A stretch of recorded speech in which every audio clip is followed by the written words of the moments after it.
The house was dead silent. The porch light was solar powered, and no one answered the door. Then a car pulled up behind mine, and a man stepped out. He didn't speak. He didn't move. He just stared. That's when I knew. I wasn't delivering food. I was walking into a trap.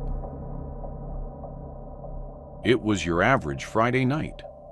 My college classes had just wrapped up for the week, and like I usually did on weekends, I headed out to make some extra cash doing DoorDash deliveries.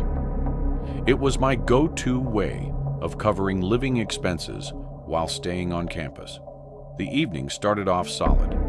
I knocked out a bunch of orders and racked up a decent amount. But after the dinner rush died down, things hit a wall. Orders slowed to a crawl, and the few that did pop up were barely worth it. Low pay, long waits, not worth the gas or time. After about an hour of just driving around without picking anything up, something finally came through that looked decent. It was about 8 miles out, which was a bit of a stretch, but the payout made it worthwhile. Not a jackpot or anything, but definitely better than most of the scraps I'd been seeing. I accepted it right away, ran into the restaurant to grab the food, jumped back into my car, and started the trip. The GPS said it would take 30 minutes to get there, probably the longest delivery route I'd taken up to that point. Most of my usual drops were within 15 or 20 minutes of campus. Go any further than that, and the neighborhoods give way to long stretches of farmland and wide, empty fields. Sure enough, once I passed that 20-minute mark, things turned rural real quick. Houses became rare, scattered far apart and surrounded by crops and open land. Nothing but flat fields and silent roads for miles. The final leg of the drive, about 10 more minutes, was nothing but a narrow road cutting through farmland. No traffic, no streetlights, just darkness and the quiet hum of my tires on pavement. Eventually, I reached the address. A dirt driveway veered off the road and led through an open field. Way out in the distance, barely visible, was a small house sitting alone. There was a dirt driveway connecting to the road, leading through a large field, and in the far back was a small house. Driving through the field felt very eerie. Even though I'm not one to get nervous without reason, this felt different. As I got further out from the road, the only sound was the low rumbling of my car on the dirt. I parked out front and got the bag ready, then left the car on as I stepped out. The night was quiet and the house was dark, having only the porch light on to illuminate the outside. I walked through the unkempt grass and up to the porch.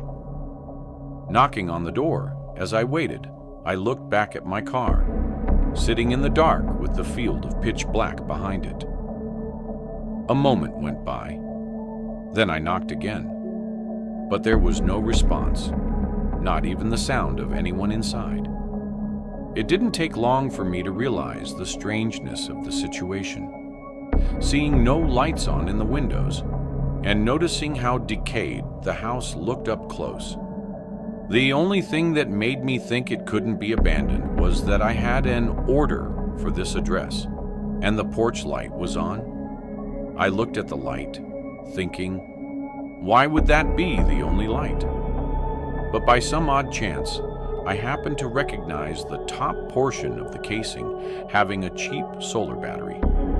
It was just an automatic light that charges during the day and turns on in the evening, meaning nobody had to be here to turn it on. Just as I was piecing this all together, though, I heard a rumbling sound behind me. I turned, seeing a car driving down the dirt path and coming up right behind my car. I stood there and stared at their headlights until a man stepped out. I yelled from the porch, asking if this was his order, but he didn't reply. He just stood right next to his car and didn't move or speak. I felt my adrenaline spike as I began realizing how horrible the situation likely was. The silence of the night only reminded me that there was nobody here to help. I was stuck in the middle of a field, between an empty house and a stranger in a split-second instinctual reaction. I dropped the bag and sprinted off the porch, running behind the house and straight into the field of grass. I looked back, seeing the man coming up behind me. Frantically, I continued running, and the further out I got, the thicker and taller the grass became, until it was covering all views of direction. By then, I knew the guy had no chance in following me. I slowed down, catching my breath as I carefully moved through the crops and tried to be quiet in case the man was still trying to find me. Eventually, I made it to someone else's yard, and from there, I got to a road where I had enough signal to call for help. Police picked me up and went to check on my car, but of course the man was gone by then. I was surprised though, because my car hadn't been looted, and the bag of food was still on the porch of the abandoned house. But that could only mean that the man had other intentions, likely far worse than just robbing me. But first, did you know that 98% of people who watch my videos aren't subscribed? That means you. And yes, I am speaking specifically to you. Probably aren't. So now would be a great time to leave a like on the video and subscribe. Anyhow, this happened when I was 18, during the drive from my hometown to the college I'd be attending. I had everything I owned stuffed into the back seat and trunk of my beat-up SUV. It wasn't just my first long road trip by myself. It was also the first real time I'd ever be away from my family. So yeah, I was a little on edge. The total distance was around 600 miles, and I'd planned to split it over 2 days. I was following whatever route the GPS told me to take. It estimated I'd reach the hotel by 11 p.m., though I knew that could stretch later with traffic, food stops, and fueling up. By the time 7 o'clock rolled around, the sun had fully disappeared, and so had most of the cars on the road. Every now and then, I'd see headlights in the distance, but they'd vanish as quickly as they came. For the most part, it felt like I was driving through total emptiness. The quiet, the monotony, and the darkness started wearing on me. I was getting sleepy, bored. So, around 10 p.m., I figured I'd stop at the next gas station to fill up and grab something to wake me up before finishing the last leg of the drive. About 10 minutes later, I saw an exit and pulled off. The gas station wasn't in a town or near anything. It stood completely alone, just a few pumps and a tiny, dimly lit convenience store surrounded by darkness. There were no other cars, no streetlights, not even a flicker of light from distant houses or buildings. I pulled up to a pump and stepped out to fill my tank. As I glanced around, the silence hit me all at once. And then suddenly, someone was there. It made me flinch. A man was walking toward me. I hadn't heard him approach at all. He looked older, maybe mid-50s, and to be honest, he looked rough, like he might have been living on the streets. Still, I tried to stay calm. Being approached out here wasn't something I was expecting, and his short smile didn't make me feel any more comfortable. "Hi, do you need something?" I said, hoping he wouldn't walk any closer. The man stopped a few feet from my car and looked around almost cautiously before responding. "Take the exit back onto the highway." I looked at him confused. not sure if I was understanding him right. He pointed behind me at the exit I came from and repeated himself. "Take the exit back onto the highway." After a second, I said okay. Then the man walked off, but I was still really confused. The exit I came from that he wanted me to take again was a one-way road. So by his logic, he wanted me to drive on the wrong side of the road and do a U-turn back onto the highway. It just didn't make any sense. I looked out at the entrance road, the obvious one that I was supposed to take, and there were no signs of any construction or anything blocking it. It just looked like an empty ramp back onto the highway. As I put the pump back and got in my car, I glanced over at the man who was now just sitting against the side of the convenience store. The more I thought about it, though, the more crazy that man seemed just to be sitting out here saying nonsense. I thought maybe this was some kind of trap or something. So I went with my instinct and drove out of the lot and toward the entrance to the highway. As I merged onto it, though, I realized pretty much all the streetlights were out. I slowed down, thinking maybe this was a construction zone or something. I kept my eyes focused on the road directly ahead, making sure to be cautious of anything.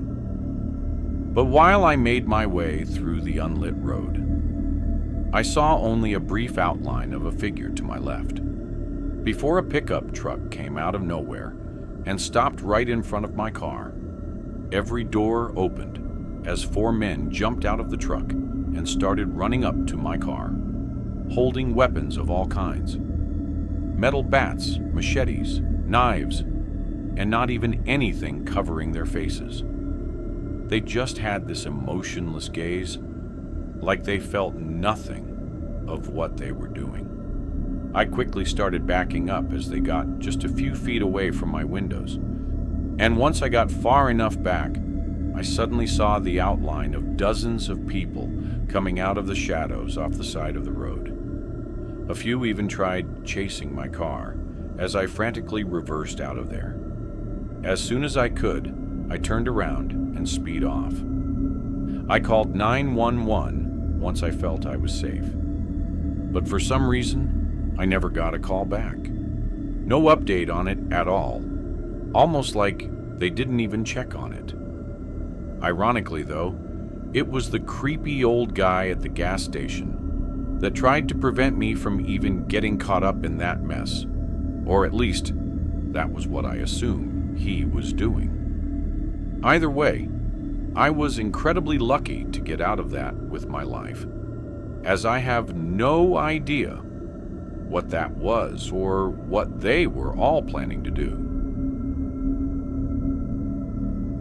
I was hauling a full truckload out to a company on the far west coast, starting all the way from the east. This cross-country route, it's one I know like the back of my hand.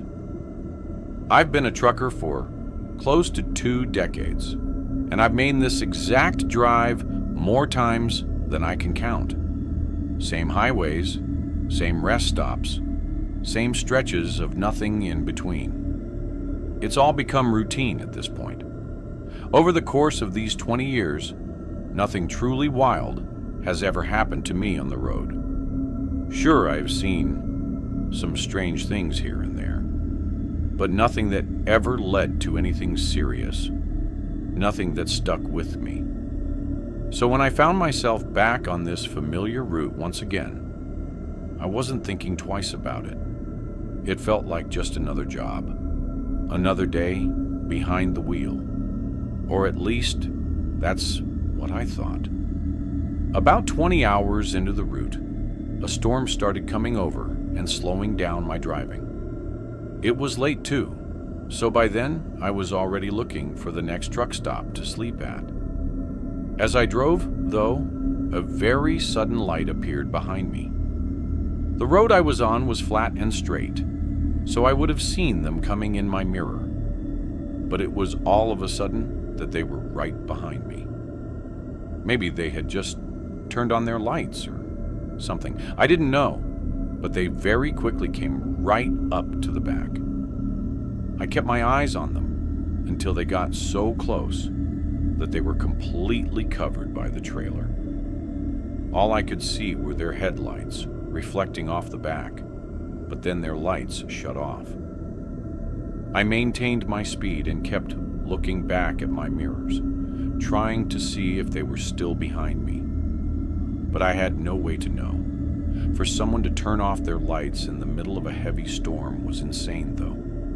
And to be tailing behind me so close was just as insane. Thankfully, a sign showed a truck stop was only 5 miles ahead, so at least I knew I was close to getting away from whatever this was.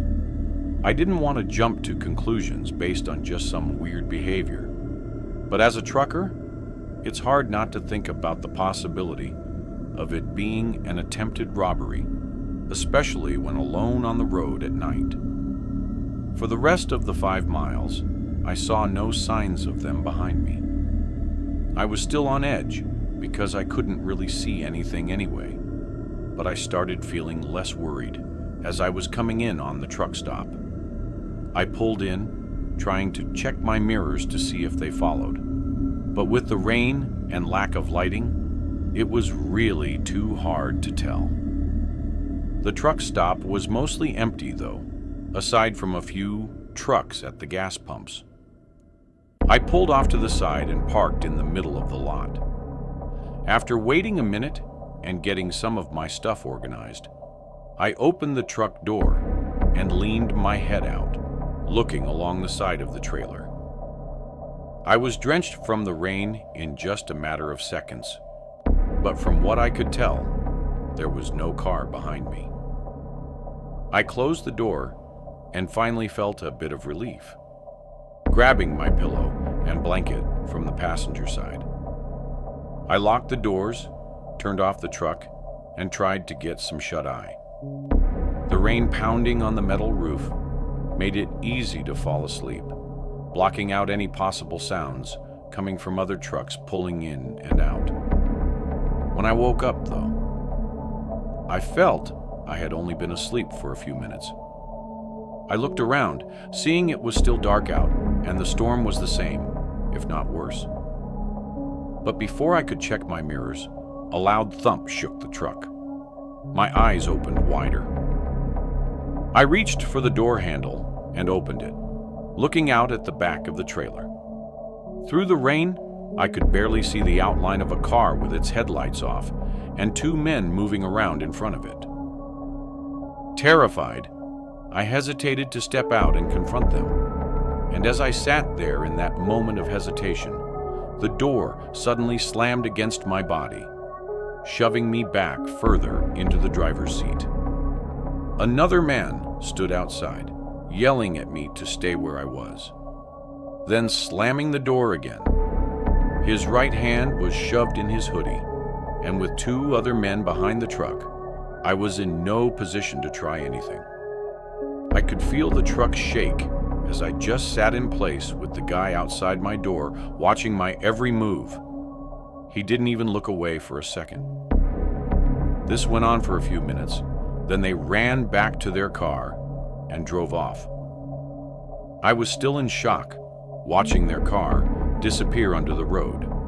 I called the police and put in a report, but no information ever came up on who the men were. All I know is that if I had been any less aware and had just tried to drive off at first sight of the men, I probably wouldn't have been able to make it out as safely as I did. If you enjoyed this video, don't forget to hit the like button and subscribe to the channel for more amazing video. Turn on the notification bell so you don't miss any updates. All right, that's it for today. Take care, and I'll see you in the next one.